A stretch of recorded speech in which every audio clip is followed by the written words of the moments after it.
Alors, le professeur David van der Zee est de Utrecht.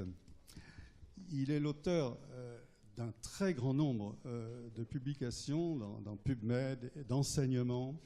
Il est, depuis les débuts de l'International Pediatric Endoscopy Group, un pionnier des études collaboratives, c'est-à-dire de tout ce qui vise aux évaluations, à la sécurité, au progrès de nos pratiques et aux moyens de les faire parfois et surtout en dehors d'une pratique clinique sur l'enfant. Que de questionnaires nous avons tous, chirurgiens pédiatres, reçus de lui à compléter pour avancer dans ce domaine.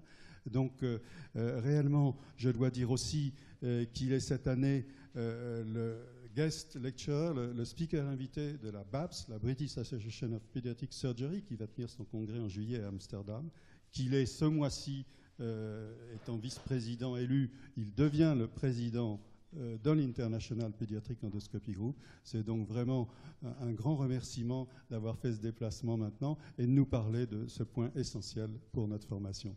David, à toi.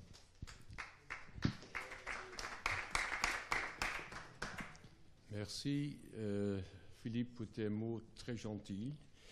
Monsieur le Président et Monsieur le modérateur, Mesdames et Messieurs, c'est un grand honneur de parler devant votre prestigieuse Assemblée.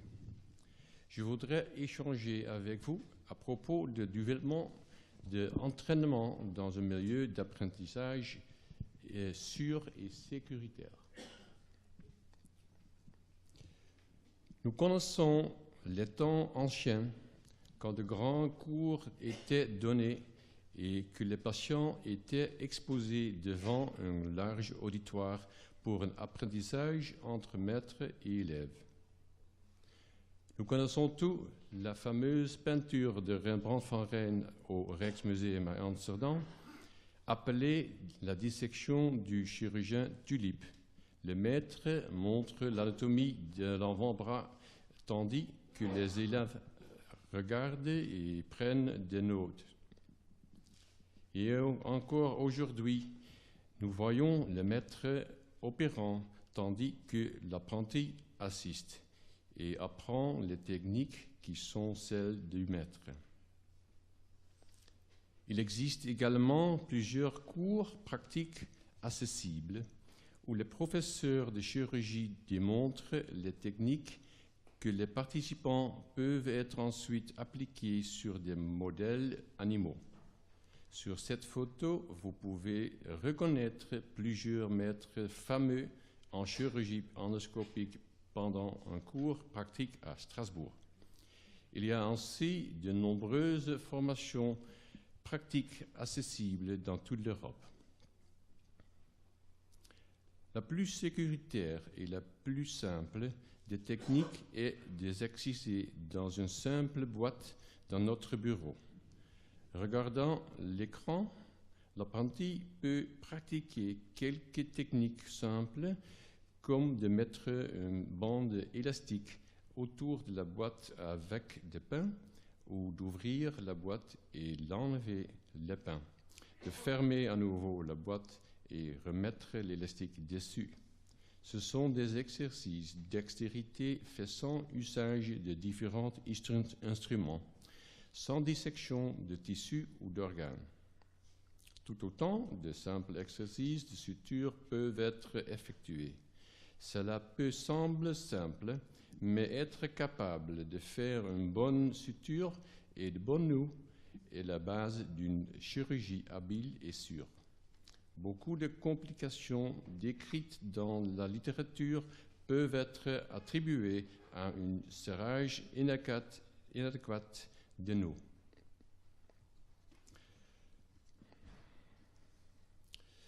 Une nouvelle modalité qui s'est ajoutée à outils disponibles pour l'apprentissage est la réalité virtuelle.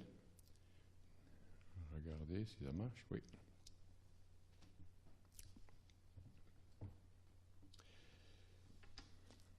Et la réalité virtuelle sur le computer, comme vous pouvez voir sur ce film, l'élève tient deux instruments en place sur un modèle et regarde sur l'écran tout en faisant différents exercices.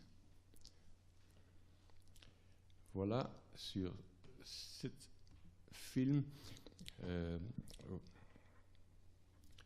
sur cette séquence, vous pouvez voir un exercice où des clips doivent être placés sur un faisceau. Ça marche pas? Non.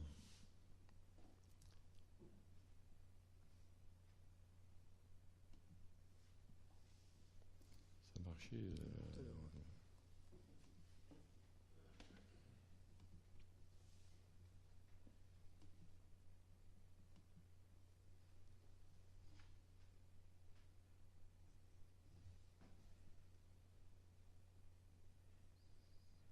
Ça a été marché plus bien.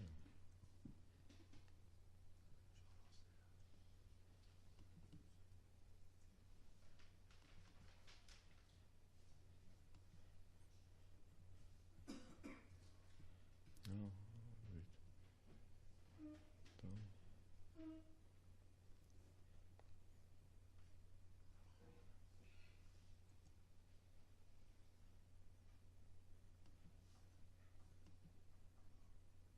Alors, si ça ne marche pas de rien, on continue à l'autre avant. Si les clips ne sont pas correctement placés ou si le vaisseau est tiré trop fort, le vaisseau déchirera et un saignement devra être stoppé. Sur la séquence suivante, on peut être entraîné à la suture et au serrage des nœuds sur une paroi gastrique.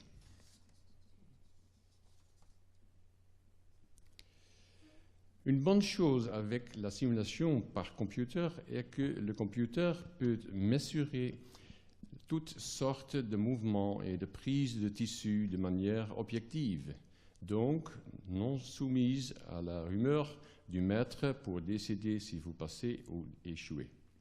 Cela est enregistré et peut être comparé avec un entraînement précédent pour vous voir s'il y a progrès. Aux États-Unis, la Société de chirurgiens digestifs, SAGES, a formaté un modèle pour les résidents à former et ils doivent passer l'examen avant d'être autorisés de démarrer la chirurgie endoscopique en pratique clinique. Aujourd'hui, ces modèles sont basés sur des patients adultes.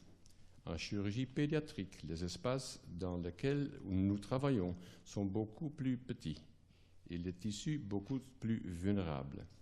En conséquence, Georges Assis de Toronto, avec quelques-uns de ses collègues, a développé un modèle miniature pour la FLS, la Fondation de Laparoscopic Surgery.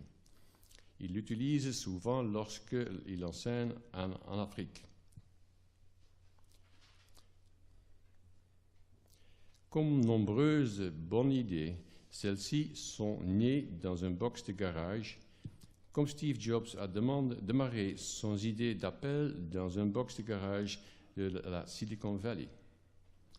L'Américaine Karen Diefenbach a fabriqué un modèle néonatal pour la hernie diaphragmatique à l'atrésie et de l'atrésie de l'œsophage dans le garage de son père et utilisant des boîtes Tupperware.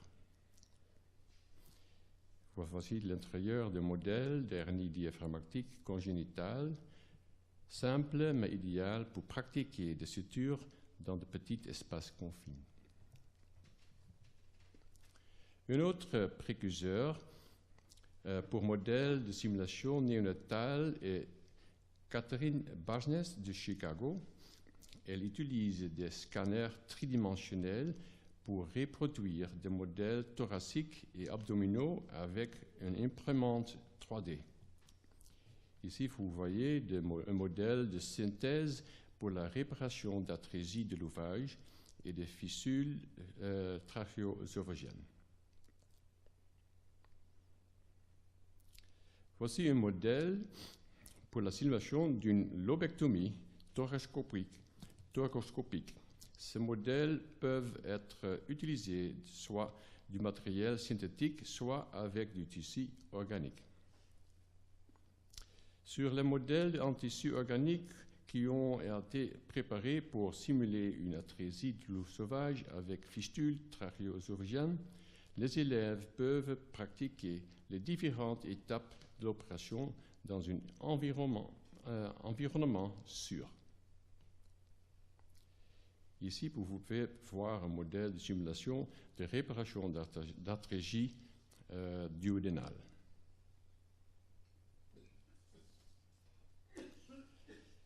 Elles ont développé tout un programme pour les fellows dans 10 centres américains de formation en chirurgie pédiatrique. Voici notre actuelle présidente de l'International Pediatric Endoscopy Group, IPEC, Maria Marcela Belles. Elle travaille à l'hôpital pédiatrique Garrahan à Buenos Aires et elle est une enseignante fervente de la chirurgie minimale invasive en Amérique du Sud. Elle organise de nombreux cours pour les chirurgiens juniors avec très peu de moyens et elle a conçu quelques beaux modèles pour la simulation. Voici un modèle pour réparation d'atrésie duodénale où elle vous amène au travers de différentes étapes pour le rétablissement laparoscopique de la continuité.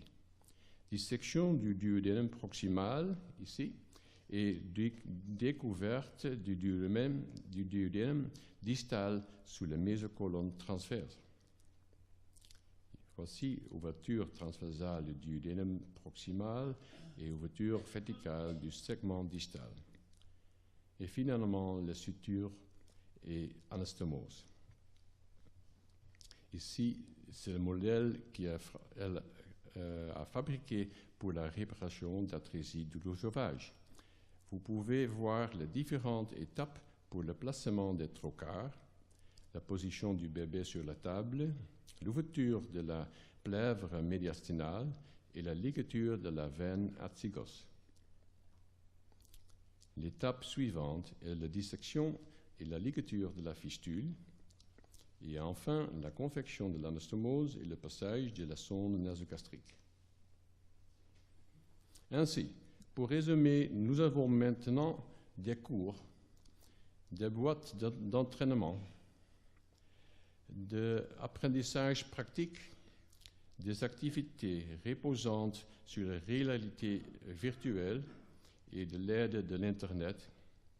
Mais il est aussi important d'avoir un département qui est intégré dans le programme de training.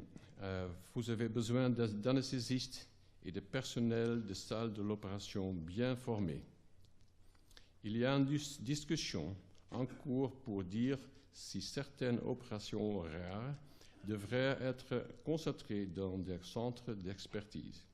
C'est certainement une discussion qui devra être approfondie, mais ces modèles de simulation apportent une base pour un entraînement sûr et sécuritaire au profit de la chirurgie néonatale minimale invasive.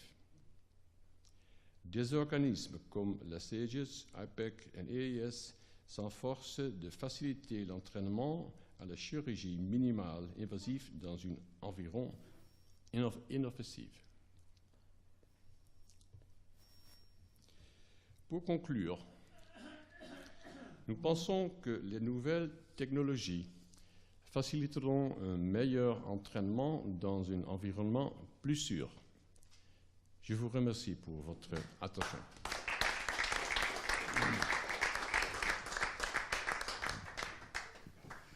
David, un immense merci pour cette superbe présentation que tu as eu la gentillesse de nous prononcer dans un français impeccable. Merci beaucoup.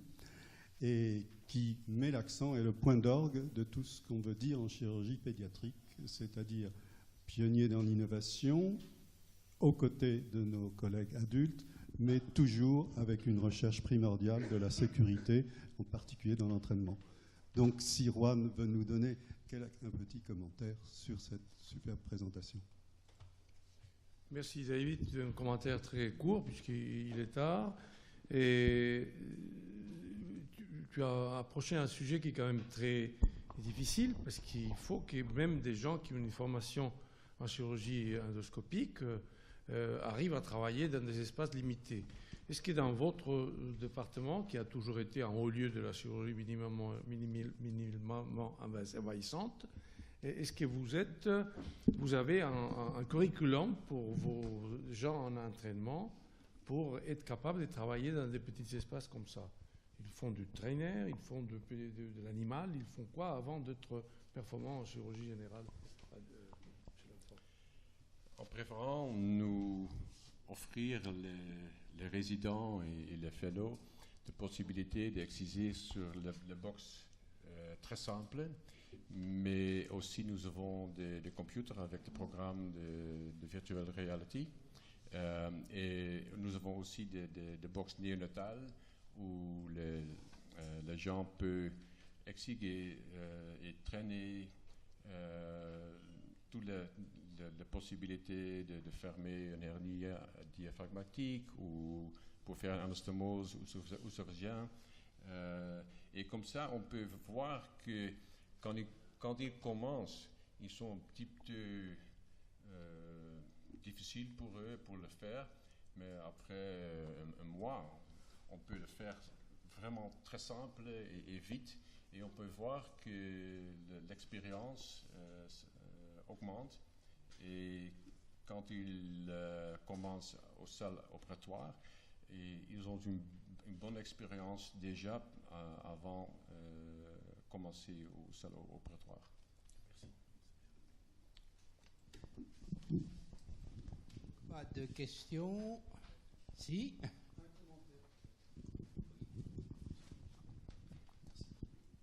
Merci beaucoup, je serai très court. J'aimerais boucler la boucle entre ce que David Van der Zel nous a montré, et ce avec quoi Benno Huré a commencé, et la question que Christine Grappin lui a posée. Il y a des années, Benno y était, Philippe Montupet, je suis sûr, y était, c'était à l'IPEC d'Atlanta.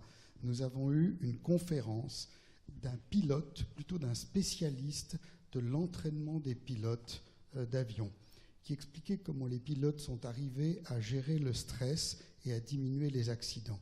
Et la similitude entre l'entraînement des pilotes et ce que tu nous as montré, Benno, sur les problèmes des chirurgiens, pour moi, est évident. Et la réponse à la question de Christine tout à l'heure, c'est-à-dire comment gérer le stress, la réponse, c'est David qui nous l'a donnée. Nous avons dû apprendre nous-mêmes, mais avec des techniques comme ce que David nous a montré, comme ce que font les Français à Nice, à Bréau et son équipe, etc. C'est-à-dire apprendre les gestes, répéter, diminuera le stress et de là diminuera le nombre de dépressions, d'accidents, etc.